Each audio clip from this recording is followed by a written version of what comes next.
सोनू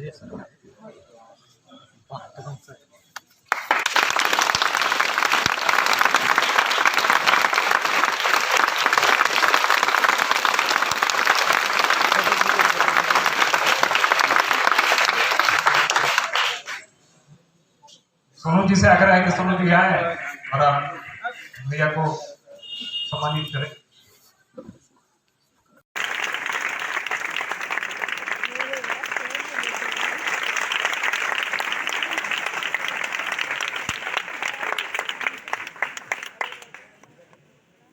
सोनू जी से आग्रह है कि सोनू जी आए और आप भैया को सम्मानित करें।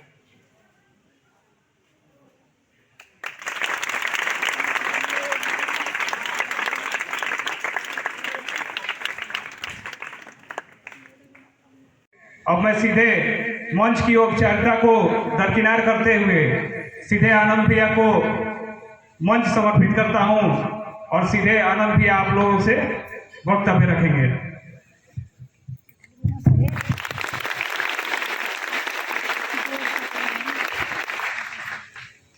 धन्यवाद नवीन भाई। यहाँ उपस्थित शैलेश भाई हैं, बाकी सारे आप ऑर्गेनाइज किए इसके लिए मंच पे उपस्थित सभी गणमान्य व्यक्ति और हमारे भाई बहन और यहाँ चौसावासी सभी को मेरा सादर नमस्कार। गर्व की बात है कि चौसा की भूमि पे खड़े होकर आपसे बात करने का मौका मिल रहा है। तो बिफोर इसके पहले कि मैं कुछ बोलूँ, आप सबसे कुछ बात करें हम, तो इसके पहले सबसे पहले शैलेश भाई ने कहा, नवीन भाई ने बताया, जताया, शैलेश भाई ने बताया, नवीन भाई ने जताया। तो पहले मैं भी अपनी ओर से सबकी ओर से ये रियली सॉरी कि इतना लेट नहीं करना चाहिए था। तो ये एक शिक्षा भी है हम सब के लिए। हम खुद को कोसते कोसते आ रहे थे, इस बात को समझते हुए कि आपका वक्त कितना वैल्यूएबल है, आपके समय का जो वैल्यू है वो शायद हम सबसे ज़्यादा है, क्योंकि आप अभी उस टाइम पे हैं जबकि सब खेल ही समय का है, ऐसे थे।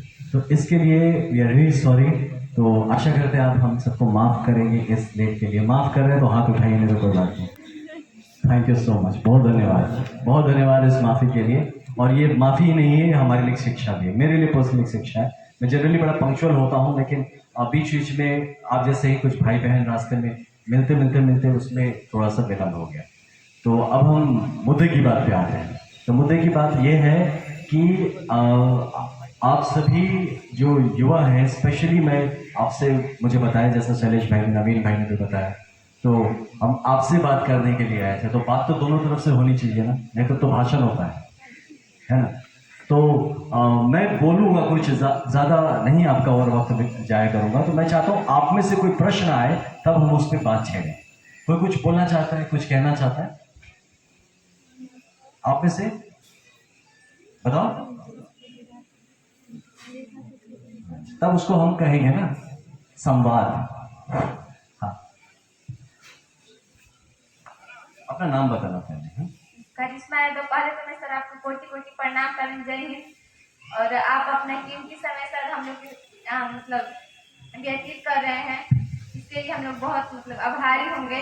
पहले तो सबके मन में यही विषय कि सर आप IPS कैसे बने, आपके मन में कैसे ख्याल है, या हम लोग कैसे तैयारी करें, कितना रैंक आना जरूरी है। राइट, करिश्मा। यस सर, लक्ष्य अकेडमी कोचिंग सेंटर।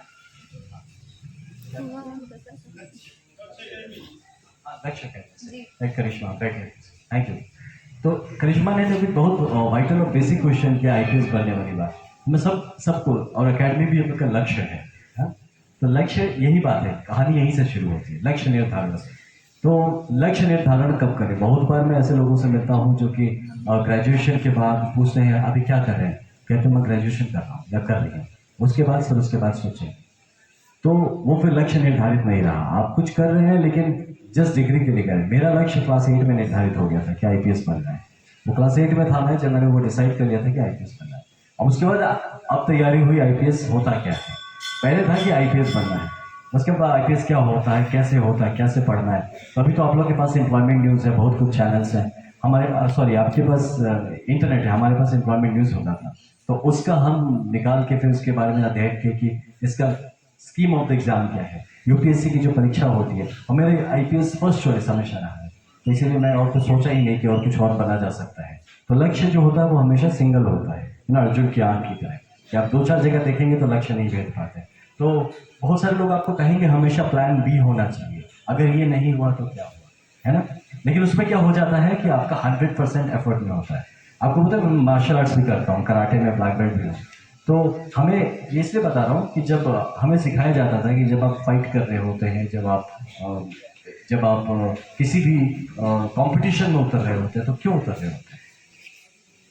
पार्टिसिपेट करने के लिए नहीं, जीतने के लिए, है ना। आप मंच पे जब उतरते हैं लड़ने के लिए, रिंग में जब आते हैं, मार खाने थोड़ी आए, हम उसके लिए मेडल दिलाने थोड़ी आए हैं कि मैं उसके लड़ेंगे तो शिव भाई को मेडल मिल जाए और हम मार खा के चल जाए। इसके लिए तो नहीं चढ़े थे मंच पे। मंच पे तो चढ़े थे जीतने के लिए, मंच पे तो चढ़े थे मेडल के लिए या जिस चीज़ के। तो वो लक्ष्य लेके चढ़ना है। ये कभी नहीं सोचना है पहली बार कि ट्राई करके देखते हैं, कोशिश करेंगे, है ना। सच में कोशिश करने वालों की कभी हार नहीं होती। लेकिन ये किसी भी चीज़ में सक्सेसफुल होने का एक ही मंत्र है, कोई दूसरा मंत्र नहीं है। वो है 100% डेडिकेशन। 99% नहीं, 100%, 110% भी नहीं, तो नेगेटिव में चला जाए।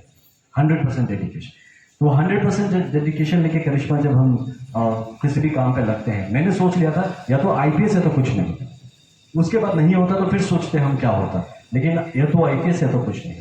तो ये डेडिकेशन आप सब में, आप चाहे जो भी आपका लक्ष्य हो, आईपीएस नहीं, डॉक्टर हो सकता है, प्रोफेसर हो सकता है, इंजीनियर हो सकता है, कुछ भी हो सकता है, ना, बिजनेसमैन हो सकता है, सीए हो सकता है, कुछ भी हो सकता है, लेकिन जो है वो है और वही करना है। इसके अलावा अगर 2-3 लाइन में चले ना तो फिर वो नहीं होने वाला है, इसको याद रखिएगा। तो जब भी आप किसी चीज में उतरते हो, और एक चीज याद रखिए, हमेशा अपने जरूरत से ज्यादा एफर्ट देने की जरूरत है। अगर कोई जैसे भाई साहब लोग दुकान खोल के बैठे हैं और वो सोचेगा दुकान से हम घर चलाएंगे, ठीक है, वो सोचेगा नहीं हम तो सुबह 9-10 बजे आराम से खाना ना खा के खोला जाए, उसके बाद थोड़ा देर बैठल जाइए, उसके बाद 2 बजे चल जाइए खाना खाए घर चले, इससे ना पैसा ना कमाई, वैसे ज्यादा मेहनत करे पड़े। जब बगल वाला आदमी दुकान 2 बजे बंद करे तो हम ना बंद करो, हम पूरा टाइम बैठे, एक्स्ट्रा मेहनत करें। व्हेनेवर जब भी आप जीवन में कुछ करना चाहते हैं, एक्स्ट्रा जो करता है ना उसी को मिलता है। क्या यूपीएससी की परीक्षा तो 10 लाख लोग देते हैं, सिलेक्शन कितनों का होता है? हाँ, जहाँ तक आईपीएस का है तो अलग अलग टाइप का रैंकिंग्स का फेरा होता है। कभी टॉप 100 में आने से आईपीएस मिलता है, कभी 200 तक मिल जाता है, ज़्यादा वैकेंसी होने से 250-300 तक भी मिल जाता है। फिर कैटेगरी वाइज है कि आप किस कैटेगरी में, उस हिसाब से मिलता है। लेकिन हमेशा याद रखिए, जब भी आप एग्जाम दीजिए, रैंक 1 के लिए ट्राई कर दीजिए, है ना। तो उसके लिए आप मत सोचिए क्या रैंक, आपको आईपीएस बनना है, आपको रैंक 1 लाना है, उसके बाद जो होगा ये चीज़। तो एक्स्ट्रा एफर्ट डालना ज़रूरी है। एक अंग्रेजी में कहावत है, shoot for the moon, if you fail you fall on the stars. मतलब आप चांद के लिए उछलिए, अगर आप नहीं भी पहुंच पाए चांद पे तो कहीं सितारों पे जाकर के, है ना। तो ये बात, तो ये होना चाहिए आपका लक्ष्य कि जब उछले हैं तो जब आप यूपीएससी की तैयारी करते हैं, सच मायने में करते हैं, ये सोच के चलो यूपीएससी तो दे रहे हैं, सिपाहियों निकल जाए तो हो जाए, वो जब दिमाग में तो नहीं होने वाला है। आप दीजिए लक्ष्य, यूपीएससी का रखिए। अगर यूपीएससी के बारे में बात करो, आप डॉक्टर भी हो सकते, कुछ भी हो सकता है। तो जब अगर वो नहीं भी होता है तो डेफिनेटली कुछ ना कुछ तो हो जाएगा। मेरा पहला सर्विस स्टेट सिविल सर्विस था, वेस्ट बंगाल सिविल सर्विस में था। मैंने कभी नहीं सोचा था मैंने बंगाल का सिविल सर्विस का एग्जाम, कभी नहीं सोचा था जीवन में। कॉलेज में एग्जाम, अपना एग्जाम हुआ, मेरे एक दोस्त ने बोला भाई एग्जाम हो रहा है, देगा क्या? मैंने कहा मुझे नहीं देना, मुझे आईपीएस बनना है। बता रहे मॉक टेस्ट समझ के दे देना, क्यों इतना बनता। मैंने दे दिया, मेरा हो गया। आप सोचिए लोग तैयारी करते पीसीएस की, मैं ऐसी हवा में दिया और हो गया। क्यों हो गया? क्योंकि मैं यूपीएससी के लिए तैयारी, मैं वही चांद के लिए कूदा था, सितारों पे तो ऐसे आके रुक गया था, है ना। तो ये चीज था, ये जो जज्बा होता है कि आपका अटेम्प्ट, हम जब जो लड़के हैं वो समझेंगे स्पेशली कि जब आप किसी को मारपीट होता है ना, आप किसी से 2 जन से सामने सामने मारपीट करा लीजिए, मारना बहुत मुश्किल होता है, इतना आसान नहीं होता है। किसी को बोल दे खड़ा करके एक पंच मारो, देखो जाके रुक जाए, तो बॉडी में टच नहीं होता है, थोड़ा इंसान है ना, हम ठीक से नहीं कर सकते, कनेक्ट नहीं होता है। तो कराटे मार्शल आर्ट्स में भी हमारा होता था क्या कि बंदा अगर सामने खड़ा है, ये मेरा टारगेट है फेस का, हमको यहाँ पंच लाना है, तो हमारा टारगेट यहाँ सोचते थे। तो हम ये सोच कहते हैं वो यहाँ नहीं यहाँ है, तो फिर हम ये जब मारते थे यहाँ तक, ये बंदा बीच में ऐसे ही नप जाता है ना। तो ये होता है आपका तैयारी। किसी भी चीज की तैयारी करिए, हमेशा अपना एफर्ट ज्यादा रखिए। जो फौज के लिए दौड़ रहे हैं, जो सीआरपी सीएपीएफ पुलिस के लिए दौड़ रहे हैं, पर अगर 1600 मीटर का रनिंग है तो आपका टारगेट 5 किलोमीटर होना चाहिए, और 5 किलोमीटर होना चाहिए। अगर 1600 मीटर पता नहीं कितने देर में दौड़ाते हैं, 8 मिनट, 5 मिनट में 1600 मीटर, हाँ, तो 5 मिनट में अगर 1600 मीटर होता है तो आपका टारगेट रादर कुछ ऐसा होना चाहिए कि आप 1600 मीटर का अगर 5 मिनट टारगेट हो तो आपको कम से कम 3 मिनट या 2.5 मिनट में कोशिश करना चाहिए। इम्पॉसिबल सा साउंड करता है, तो आपका टारगेट वो लेके चलना चाहिए, यू नो। और उसमें भी आपको करना चाहिए कि 1600 मीटर नहीं, हम 5 मिनट में आप कोशिश करेंगे से 3 किलोमीटर दौड़ने का। तो ये जब टारगेट का प्रैक्टिस करेंगे, इंसान है, आप कर सकते हैं। हनुमान जी जब इतना ऊपर कूद सकते थे तो आप क्यों नहीं कर सकते? तो ये जो टारगेट आप हाई लेके जब काम करेंगे देन ओनली आपका परफॉर्मेंस जगह पे लगता है। यूपीएससी के एग्जाम के पहले जब प्रिलिमिनरीज का एग्जाम होता है तो कभी कभी क्या, जब एग्जाम हॉल में जाते हैं आप, वो जो 2 घंटे या 3 घंटे का पेपर होता है ना, वो आपकी किस्मत डिसाइड करती है। आप पिछले 2 साल 3 साल से क्या पढ़े हैं उससे आप पास नहीं होते। पास होते हैं वो 2-3 घंटे में आप जो करते हैं उससे पास होते हैं। तो वो 2-3 घंटे की जो तैयारी होती है वो बड़ी इंपॉर्टेंट होती है। इसलिए मैं क्या कर रहा था, मैं एकदम गर्मी में जाके जहाँ पे धूप वूप रहे वहाँ बैठ के पंखा वंखा बंद करके सब कुछ वैसा करके मैं एग्जाम कंडीशन में बैठ के मॉक टेस्ट देता था घर पे, सो डैट कि मेरी प्रैक्टिस ऐसी रहे कि अगर 2 घंटे 3 घंटे का पेपर होता था, मैं अपने लिए कम से कम दाम 1 घंटा 45 मिनट का टाइम दूंगा, एक है ना, उतना कम टाइम दूंगा। तो इससे क्या होता था कि आपका जो अटेम्प्ट होता है वो ज्यादा फोकस्ड होता है, आपका जो हिट होता है वो ज्यादा स्ट्रॉन्ग होता है। तो ये बात का हमेशा आप ध्यान रखिए, आप चाहे जिंदगी में कुछ भी करिए, ओके। तो आपका टारगेट निश्चय होना चाहिए और वो 100% होना चाहिए। 99% टारगेट अचीव कभी नहीं होता, जीवन में नहीं होगा। जो भी सोचा है कि ये भी कर लेंगे, ये नहीं हुआ तो वो कर लेंगे, वो नहीं तो वो कर लेंगे, वो कुछ नहीं करेगा। तो ये चीज आप हमेशा याद रखिए, target has to be number 1। दूसरा जो है कि आपको जितना वो मांगता है उससे ज्यादा मेहनत करके देना पड़ेगा, तभी वो अचीव होगा। अगर आप उतने में करेंगे हमेशा थोड़ा शॉर्टफॉल होगा, हमेशा थोड़ा सा कम होगा। ये चीज का स्पेशल ध्यान रखना है। और कोई क्वेश्चंस? यस, अच्छा।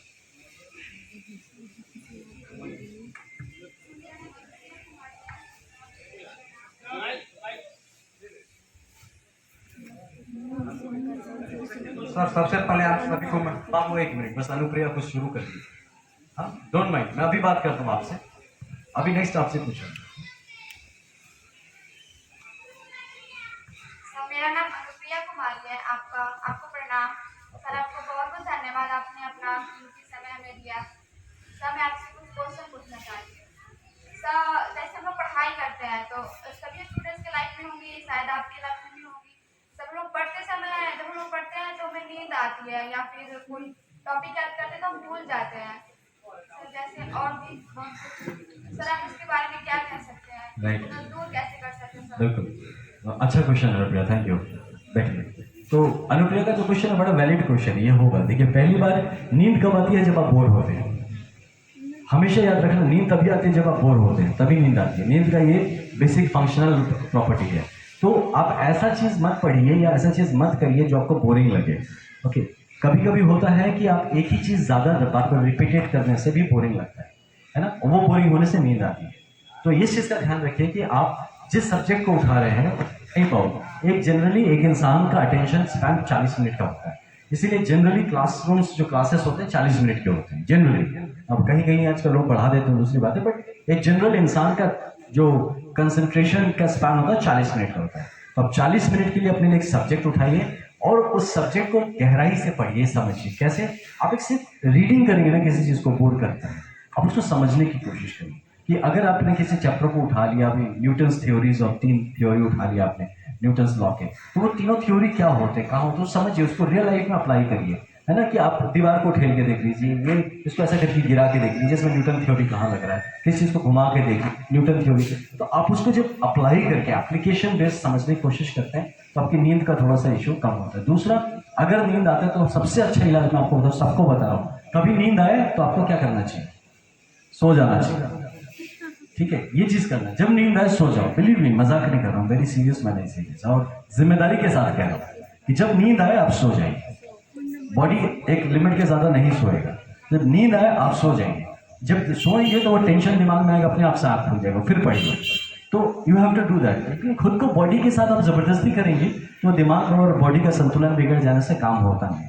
दूसरा चीज होता है कि जो आपके इंटरेस्ट के एरियाज हैं उस पर काम ज्यादा करिए। अगर किसी चीज में जबरदस्ती का, आपको साइंस में इंटरेस्ट नहीं, आप जबरदस्ती साइंस पढ़े, आर्ट्स में इंटरेस्ट नहीं, जबरदस्ती आर्ट्स पढ़े, तो फिर तो नींद ही आएगा। तो वो चीज जिंदगी में करिए जो कि आपका इंटरेस्ट करेगी आपको।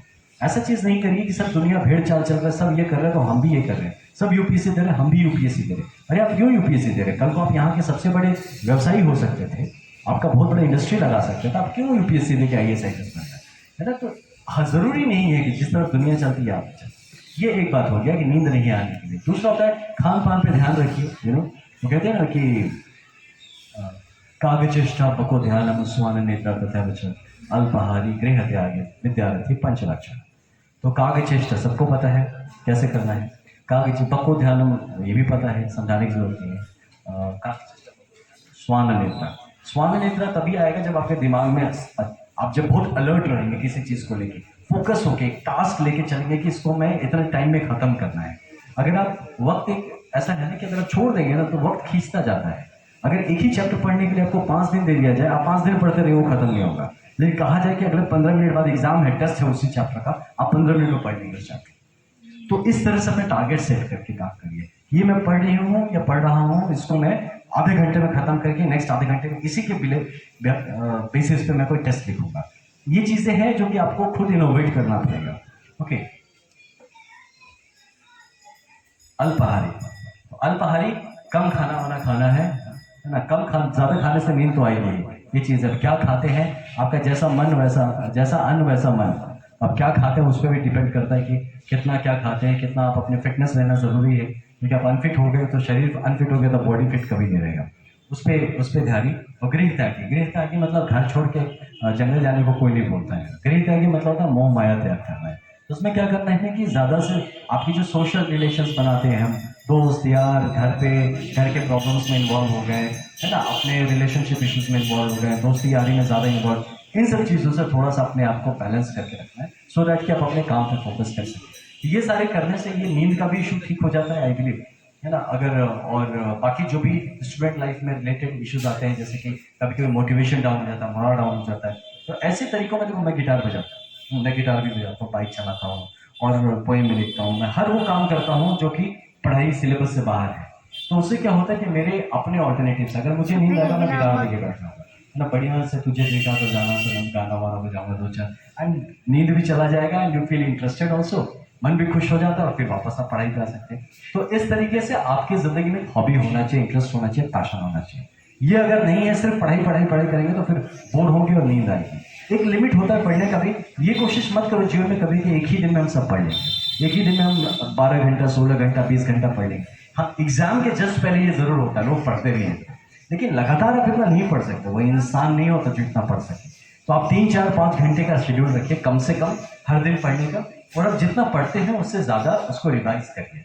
उसमें ही आपका ज्ञान ठहरता है। जो ठहराव की बात है कि हमने एक बार चैप्टर पढ़ा, दूसरी बार रिवीजन किया, तीसरी बार रिवीजन किया, चौथी बार लिखा और 5वीं बार में किसी से डिस्कस किया उसी चैप्टर को कि इसमें मैंने क्या पढ़ा। ये जब तरीका करेंगे 5 बार में वो सब्जेक्ट आपका हो जाता है।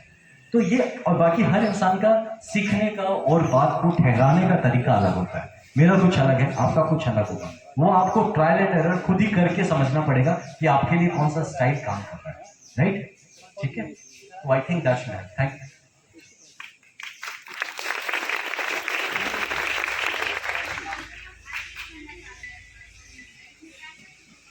अरे IPS का पैसा 150 रुपये का फीस लगता है, बस हमसे ले लेना अगर।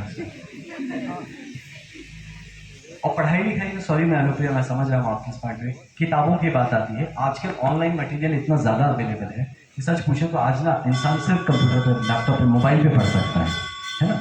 और फिर भी अगर दिक्कत हो, अब चौसा में क्योंकि मैं आया हूँ आप लोग के बड़े भाई होने के नाते से, मैडम आपसे नहीं पूछूंगा, अभी भाई से पूछूंगा, उसके बाद आप, हम तो बोल के रखा हूँ भाई को, फिर उसके बाद आते हैं। तो नहीं तो बोले सिर्फ लड़कियों से को मौका मिल रहा है, भेदभाव नहीं होना चाहिए। तो इसमें क्या होता है कि अभी चौसा में आया हूँ, आप सारे भाई बहन जैसे मेरे, मैं आपको ये बात कह रहा हूँ कि कभी अगर आप रीच आउट करना चाहें तो नवीन भाई के थ्रू, शैलेश भाई के through reach out to me. Okay, हमारे रीच आउट करिए। अगर बुक्स का भी इशू आता है, पढ़ाई लिखाई में पैसे वैसे का थोड़ा बहुत इशू आता है, तो हम सब दोस्त यार हैं, सारे भाई लोग भी बैठे हुए हैं, हम सब मिलकर आपकी मदद करेंगे। आप बस, आपका जो निश्चय है वो दृढ़ होना चाहिए। अगर हमने आपकी दृढ़ता दिख गई तो पैसे की चिंता मत करो, हम पढ़ाएंगे।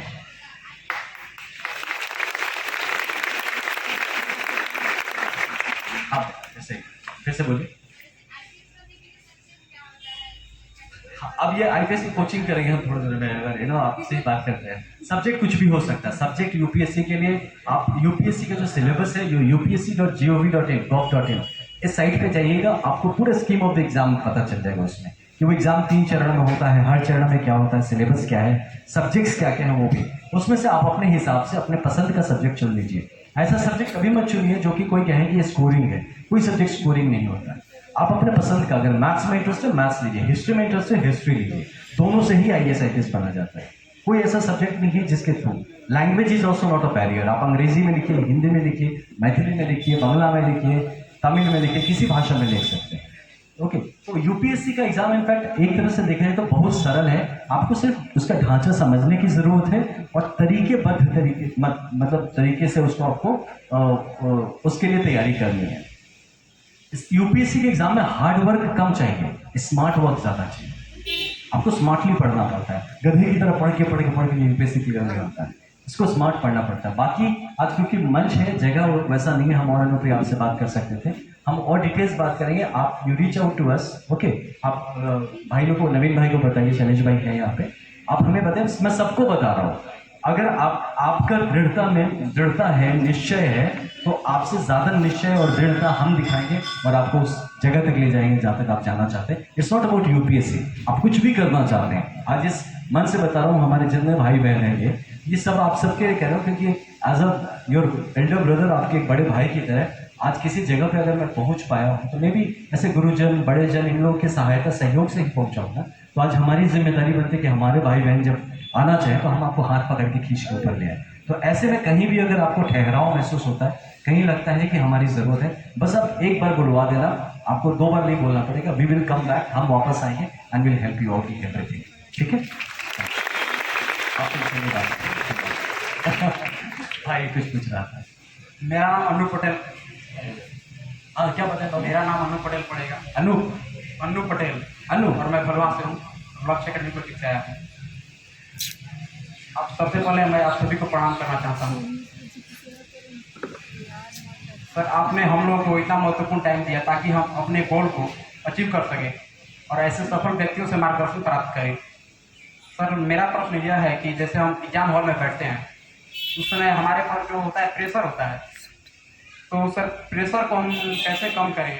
जो होता है, हमको याद होता है वो क्वेश्चन का आंसर याद होता है, फिर भी हम इसका गलत सोल्यूशन करते हैं। सर, ऐसा क्यों होता है? इसका निदान क्या है? अनु, आपने वही, मैं अभी थोड़ी देर पहले बोला, practice makes a man perfect.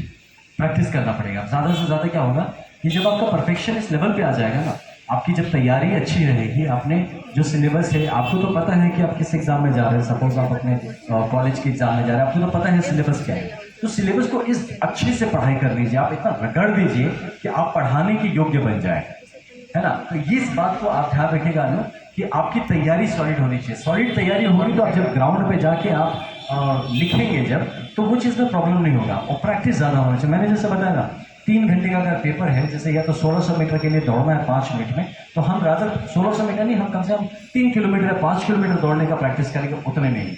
तो आप जितना एक्स्ट्रा जाके प्रैक्टिस करेंगे तो आपका कॉन्फिडेंस हाई रहेगा। आप कम में रहेंगे। अभी मान लीजिए आपको मैं बोलता हूँ डिप्स लगाना होता है ना, पुशअप्स करना होता है, तो अगर आपने प्रैक्टिस कर लिया है 100 पुशअप्स का, अब मैं बोलूँगा अनु तुम 20 पुशअप मार पाओगे, तो ऐसे करके हंसोगे मेरे ऊपर, 20 पुशअप मार के दिखा दोगे, गलती नहीं होगा। लेकिन अगर आपने 20 का प्रैक्टिस किया है और मैं बोलूँगा 25 तो मार लोगे, तो थोड़ा घबराओगे, डरोगे, यार कभी किया नहीं है, देखा जाए, हो सकता हो 20 भी नहीं कर पाओ जो प्रैक्टिस में है। तो हमेशा जो मैंने बोला कि अपनी लिमिट से एक्स्ट्रा जाके जब आप मेहनत करोगे ना, तैयारी रखोगे, तो उसके अंदर की चीज़ें ऐसी सरल जाएगी, कॉन्फिडेंस आ जाता है। और एग्जाम हॉल कॉन्फिडेंस का होता है। एग्जाम हॉल में जब आप बैठते हैं तो आपका कॉन्फिडेंस बोलता है, ज्ञान नहीं बोलता। वहाँ पे ज्ञानी सब होते हैं जो एग्जाम देने बैठते हैं, वहाँ जो कॉन्फिडेंट होता है वही पास होता है।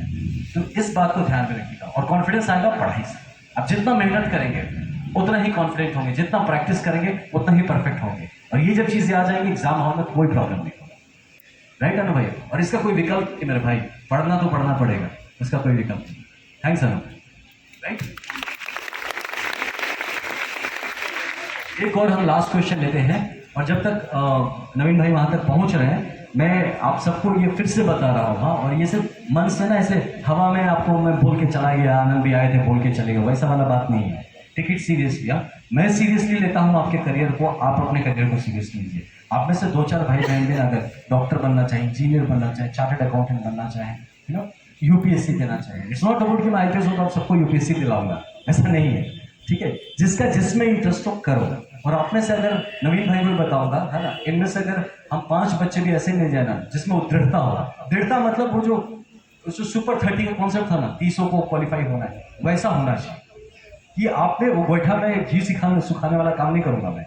हाँ, कि वो बकलोली टाइप से बस टाइम पास करने आकर भैया हमारा की किताब भिजवा था, पढ़ा अपना हम राखब पोस्ट के राखब तो वो किताब दिला था तो ना दे हम, ठीक बात। तो ये चीज़ का आप लोग ध्यान रखिए। आप में जो दृढ़ता है वो आप में, वो मुझे स्पार्क नजर आ गया। मैं आपसे बात करूंगा, आपका इंटरव्यू लूंगा, अगर लग गया कि इस बंदी में या इस लड़के में दम है, बिलीव मी, भूल जाओ अपनी सारे पैसे का प्रॉब्लम है, जो भी वो मेरी जिम्मेदारी होगी, आई टेक केयर।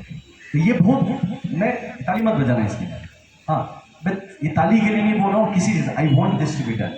नहीं तो फिर ये मेरा चौसा में आना बेकार हो जाएगा। यहाँ पे मैं ऐसे फोटो खिंचाने थोड़ी आया, कुछ यहाँ से निकल के जाना चाहिए ना, 5 बंदे निकलने चाहिए ना सक्सेसफुल।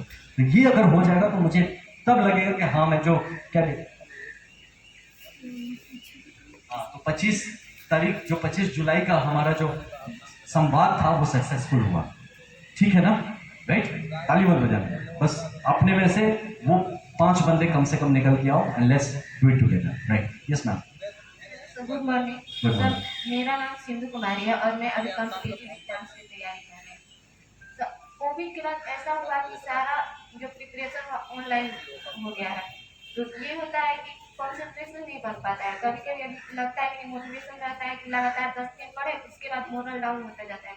और ये होता है कि सिलेबस हम रोज का है, लेकिन कभी कभी घर में फंक्शन पड़ गया तो सोचते हैं कि नहीं अगले दिन कर लेंगे, इस नहीं हो पाता है। तो कंसंट्रेशन कैसे हम मेंटेन करते हैं? राइट सत्य जी, देखिए कंसंट्रेशन तो मैंने अभी अभी ऑलरेडी बताया, सारे आंसर्स उसी में थे, बट फिर से बता देता हूँ कि आप वो काम करिए जिसमें मन लगे, पहली बात।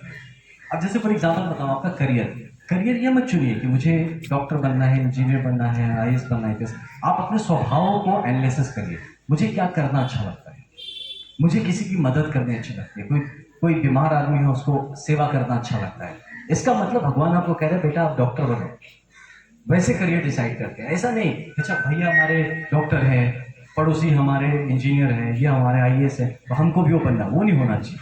तो ये जब आप शुरू करेंगे ना अपने मन की पुकार के अकॉर्डिंगली, जब आप मेहनत शुरू करें, कभी जीवन में आपको कोई बोर नहीं कर सकता, आप खुद से कभी बोर नहीं होंगे, नंबर 1। दूसरा होता है टाइम मैनेजमेंट। टाइम मैनेजमेंट मत करिए, टास्क मैनेजमेंट करिए। टास्क मैनेजमेंट मतलब कि आप टारगेट उठाइए, सपोज चैप्टर वाइज एक सब्जेक्ट है, सपोज मैं हिस्ट्री और सोशियोलॉजी में ऑप्शन था, मैं हिस्ट्री का स्टूडेंट हूँ, तो हिस्ट्री में मैं चैप्टर उठाता हूँ और उस चैप्टर को कहता हूँ कि ये चैप्टर मैं अगले 1 हफ्ते में कंप्लीट करूंगा, ये मेरा टारगेट है। अब उसके लिए मुझे चाहे 2 घंटा पढ़ना पड़े, चाहे 20 घंटा पढ़ना पड़े, वो घंटा नहीं काउंट करूंगा मैं, वो कितना देर पढ़ रहा हूँ ये काउंट नहीं करूंगा, वो टारगेट होगा मेरा, वो टारगेट पहुंचना है, उसको कंप्लीट करना है। ये जब आपके दिमाग में आ जाएगा ना, बोर होना छोड़ देंगे आप, तो फिर आप टारगेट में, जैसे टारगेट कंप्लीट हो खुद को इनाम दीजिए, एक मूवी देख के आइए, कुछ करके आइए, कुछ भी, anything you want, give award, reward yourself कि मैंने अपना टारगेट कंप्लीट किया। छोटे छोटे टारगेट लेना शुरू करिए, ठीक है।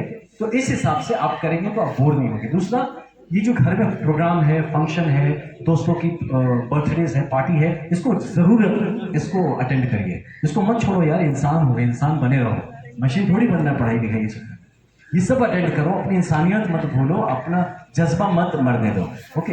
यही आपको इंसान बनाए रखेगा, यही वो मोटिवेशन देगा उल्टा आपको पढ़ने के लिए। मैं बता रहा हूँ, मैं एक शादी में आया था इलाहाबाद, तो UPSC 2010 का एग्जाम दिया था ना मैं, 10 का, तो 9 के दिसंबर वगैरह के पास आया था इलाहाबाद। एक लड़का मिला मुझे, शादी था वो किसी का, वो मिला, वो बोला ऐसे मिलाया, किसी ने बोला कि इसने ये भी दे रहा है एग्जाम और UPSC का, तो उससे मिलाया, इससे मिलो, बोला हाँ, वो असिस्टेंट कमांडेंट का एग्जाम होता है UPSC का, CPF, उन्होंने उसको पास किया था, तो उनसे मिलाया, तो it was such an inspiring thing. उस लड़के से मिलकर मुझे इतना अच्छा लगा, उसका कॉन्फिडेंस देखे सब कुछ, तो मैं गया तो शादी में था, लेकिन सोचो मैं अपने काम के लिए इंस्पायर हो गया, मोटिवेट हो गया। इसीलिए जब आप सोशल एनिमल है, सोसाइटी के संग जितना मिलेंगे, लोग आपसे एक्सपेक्ट करेंगे। मैं सारे दोस्तों को बोलता हूँ मैं IPS बनूंगा, ये सोसाइटी बोल के अपने ऊपर प्रेशर क्रिएट कर दिया मैंने, खैर तो बोल दिया, अब तो करना तो पड़ेगा। इस तरीके से आपको सेल्फ मोटिवेट होना पड़ेगा।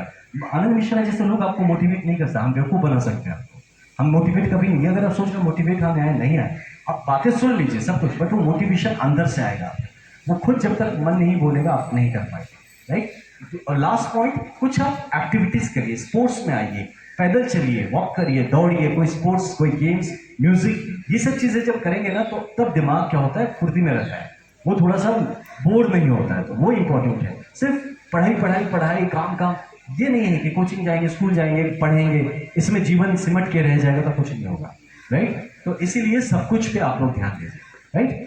ठीक है सिंधु, तो थैंक यू सो मच। आप सब अपना ख्याल रखिए, और फिर से मैं रियली सॉरी, तो इस बात को मैं दिल से कह रहा हूँ कि रियली सॉरी, इतना लेट नहीं होना चाहिए था, और सॉरी टू नवीन भाई ऑल्सो। नवीन भाई सॉरी आपको भी, हाँ, और आपके सारे मेंबर्स को। इट इज़ रियली बैड, ये बहुत ही गंदी बात है कहीं भी लेट होना, ये मतलब हम लोग जैसे प्रोफेशनल्स को तो होना ये ठीक नहीं लगता, लेकिन क्योंकि क्या होता है कि ऐसे सिचुएशन में जैसे भाई बहनों से मिले ना, अब कोई भाई सामने आ गया तो उसको कैसे बोल देंगे यार तुमसे नहीं मिलेंगे, जाओ यहाँ से, नहीं कर पा रहे, होता नहीं है वो, अभी तक उतनी इंसानियत बची हुई है। तो उस चक्कर में आप लोगों को थोड़ा सा लेट करें, इसलिए रियली सॉरी। अब इसका हर जाना मैं भरने को तैयार हूँ, जो चाहे मांग लेना, ठीक है। एक इन्विटेशन दे रहा हूँ आप सबको, मैं गुवाहाटी में अभी भेज दूँ, कभी कामाख्या दर्शन आना हो, शिलोंग का दर्शन करना हो, आना हो, तो नवीन भाई के थ्रू मुझे खबर भिजा देना कि भैया हम आ रहे हैं मम्मी पापा के साथ, भाई बहन के साथ। ये मेरा ये पनिशमेंट का मैं देखो ये हर जाना दे रहा हूँ, ठीक है। तो ये मैं आपको भी दे रहा हूँ, लेकिन मैं वेरीफाई करूंगा उस दिन नवीन भाई से कि वो लोग सचमुच दिन था कि नहीं प्रोग्राम में। ये ना हो कि वो घर में बैठा हो बोला सर आप तो लेट आए थे, मेरे आप नहीं कराइए, वो नहीं चलेगा। तो आज जितने प्रोग्राम में हमारे सब लोग हैं, तो आप जिन्होंने वेट किया, आपके लिए ये मेरा मैं अपने ऊपर लेता हूँ कि आप कभी भी गुवाहाटी आइए और मुझे बताइए, मैं आपका कामाख्या माँ का दर्शन, गुवाहाटी घूमना, आसपास शिलोंग, इसका व्यवस्था मेरी ओर से मैं करा करूँगा, राइट। तो इसके लिए 5 घंटे बर्बाद किया, 5 दिन अच्छा कर दूंगा। So thank you so much for hearing now, thank you, धन्यवाद।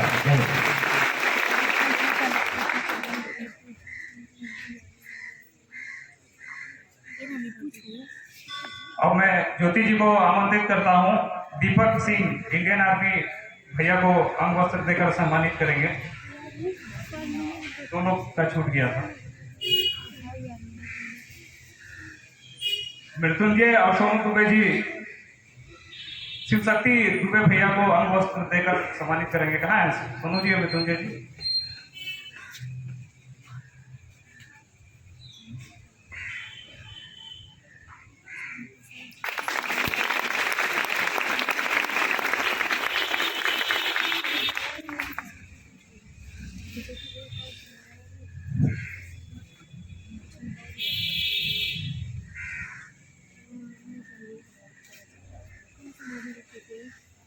अब कार्यक्रम हम लोग को कार्यक्रम अब सफलता की तरफ अग्रसर है। अब मैं धन्यवाद देता हूँ बड़े भाई आनंद भैया को, साथ ही साथ डीपीओ शैलेश जी को, और यहाँ पर उपस्थित सभी भाइयों और बहनों को एक बार सबका नंदन है, वंदन है, अभिनंदन है। आप लोगों ने अपना जीवन का बहुमूल्य समय देकर यहाँ पर उपस्थित होकर और बहुत ही महत्वपूर्ण विषयों पर आप लोगों ने प्रश्न भी किया और आप लोगों को जानकारी भी प्राप्त हुई। इन्हीं शब्दों के साथ